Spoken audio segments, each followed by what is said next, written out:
Hello everybody, welcome to my YouTube channel. Kembali di 2 Juli 2020 pukul 2.21 sore waktu Indonesia Barat. Open tinggal 3 di gold, kemudian GBP USD dan di Euro Yen. Sementara di Aussie NZD saya sudah profit sehingga close posisi. UCAD sama, ini break even untuk UCAD, I'm stay away sekarang. And then no holding posisi di GBP USD. This is the bisa dibilang yang paling gila. Oke, opennya ini paling gila. Kita lihat masih hold minus sementara, so that's why I'm still holding my position until now. And ya, kalau lihat di Aussie jelas ya, itu sudah profit cukup banyak ya. This one is continue not low, belum ada view untuk buy karena kan coba saya tertarik mempergunakan stokastik ya. Stokastik oscillator kita ambil 2435, coba pakai ini. Oke, kemudian this one colornya saya ganti, ini saya ganti hitam.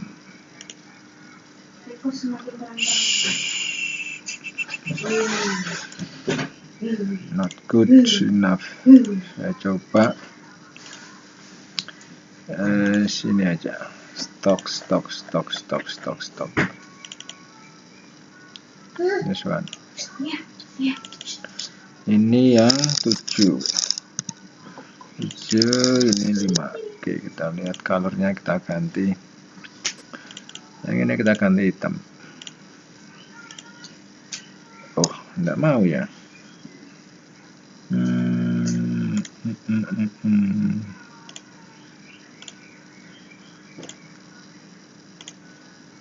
Kalau gini gimana?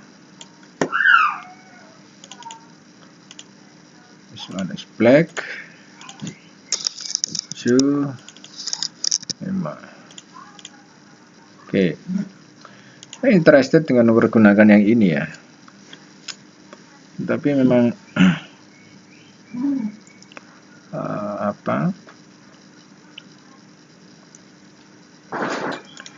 kita coba dulu levelnya, kita ganti ini 25, ini 75. Oke, and then yang stokastik ini levelnya, ini yang 10, ini yang 90, kemudian saya tambah 150. Let me see how good. Okay, this one ya. So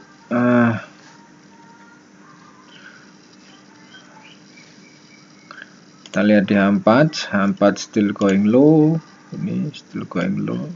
Nah, kemudian dia 1 masih going low, so belum ada view untuk buy. Ini masih pointing low. Oke, masih berada di bawah 50 sehingga masih pointing low. Coba saya save templates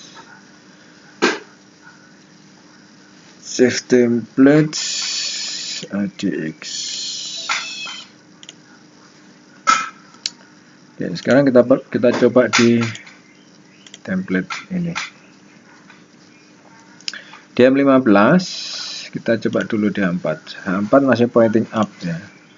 H4-nya memang masih pointing up di sini. Ini sudah overbuy, tapi ya overbuy atau tidak itu tidak terlalu berpengaruh kalau kita pakai stok itu, karena overbuy-nya itu dia bisa seperti mendatar seperti ini dan price semakin up seperti ini. Jadi saya melihat bahwa overbuy atau oversold itu masih, overbought atau oversold itu masih tidak begitu berpengaruh di harga ini. Ini sebagai menunjukkan kalau emang risky untuk sell. Jadi memang saya bilang risky kita untuk sell karena memang seperti ini overbuy kan, dia overbuy. Kita risky untuk melakukan sell karena memang tidak ada view secara stok yang blue ini tidak berada di bawah 50, sehingga kita risky untuk melakukan opsi sell. Sementara kalau stok ini berada di bawah 50 di area ini, this one, maka ini adalah area untuk opsi sell. Di sini 4 ya, and we can get sell di sini, we can get lebih dari 170. Itu. Jadi melihatnya hanya pada stok biru atau stok yang warna biru ini untuk trendingnya. Sementara untuk yang warna hitam ini adalah untuk kapan kita masuk. Jadi kalau selama masih berada di atas, contoh seperti ini, dia berada di bawah 50, pointing up, ini pointing up, we stay away kan, stay away. Nah, gitu. Gitu. Terus kemudian ini di bawah low, dan di bawah 50, kemudian price di area ini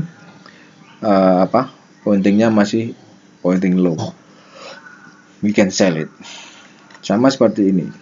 Nah, buy-nya di sini, jadi area buy-nya itu di kisaran ini, we buy, then we can get 126, tapi I'm sell it. I'm sell it karena saya mempergunakan lower time frame. That's make me feel ya secara memang kalau kita lihat di sini reskinya untuk sell seperti ini. Dia masih pointing up di bawah, bermain di 7590, area 75100. Ya, sangat risky untuk sell. Gitu. Mungkin akan nambah sell lagi ketika price dia jatuh ke di bawah 50. Nambah lagi nanti kita opsi sell. Di euro yen sama, ini pointingnya up cukup tinggi, sehingga saat ini don't like to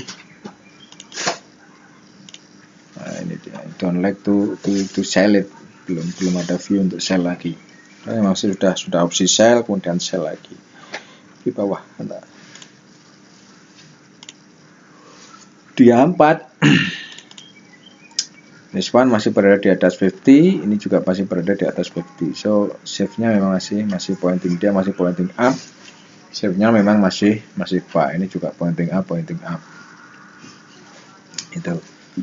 Oke, so ya kita lihat kalau nanti kita re-entry di area ini, maka saya harus melihat bahwa ini ada ekstrim. Nah, ini ekstrim, maka nanti bisa nambah sell. Oke, dengan catatan stok menunjukkan pointing low.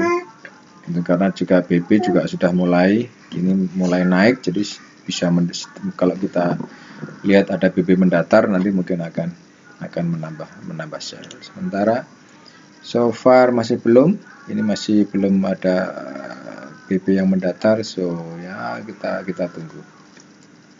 Oke, jadi salah pun masih kita bisa manage bagaimana agar seperti ini hasil akhirnya ya tetap ini profitable gitu. Ini semakin low, semakin turun. Oke. So this one di sini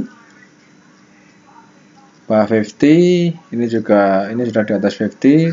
Kita lihat akan kembali low or not, tapi saya expectednya ini masih bisa low sih ya. Kalau A1 this one masih bawah low, di higher-nya dia memang masih berada di bawah 50. Re-entry ini membuka, kemudian kita bisa re-entry sell di area ini, tapi memang re-entry sell di area atas 50 itu memang agak sedikit little bit risky gitu. Oleh karena saya sering mempergunakan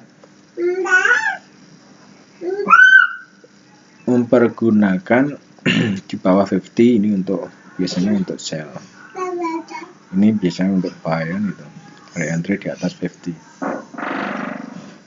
Tapi tetap walau bagaimana psikologis masih tetap berperan, sehingga we expected, kita hanya bisa expected saja.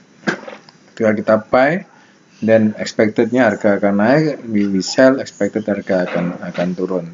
Kalau ternyata we are wrong decision, ya ini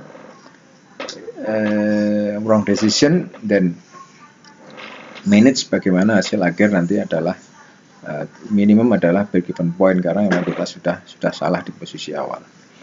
Itu. Jadi di sini saya hanya memanage nantinya break even point at least, atau setidaknya saya akan tunggu sampai benar-benar really close to the target. Karena secara awal memang sudah salah, sehingga ya kita memanage sedemikian rupa agar hasil akhir adalah minimum adalah break even point dan our account is grow up. Itu saja. Oke. Sementara itu teman-teman, have a nice day. Terima kasih dan bye bye, selamat sore.